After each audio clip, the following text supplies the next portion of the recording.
হযরত শাকিক বলকি রাহিমাহুল্লাহ তিনি বলেন, ইব্রাহিম বিন আদহাম বসরার বাজারে অতিক্রমকালে লোকজন তার কাছে জড়ো হয়ে প্রশ্ন করল, হে আবু ইসহাক, আল্লাহ তাআলা তার পাক কালামে এরশাদ করেছেন, তোমরা তাকে ডাকো, আমি তোমাদের ডাকে সাড়া দিব। আমরা দীর্ঘকাল ধরে দোয়া করছি, কিন্তু আমাদের দোয়া কবুল হচ্ছে না, তার কারণ কি? উত্তরে তিনি বললেন, হে বসরাবাসী, 10 জিনিসের ভেতরে তোমাদের অন্তর মরে গেছে, সুতরাং তোমাদের দোয়া কবুল হবে কিভাবে?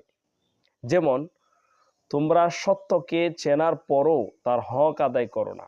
তোমরা কোরআন পড়ো, কিন্তু তার উপর আমল করো না। তোমরা আল্লাহর রাসূল সাল্লাল্লাহু আলাইহি সাল্লামের ভালোবাসার দাবিদার হওয়া সত্ত্বেও তার সুন্নতের অনুসরণ করো না।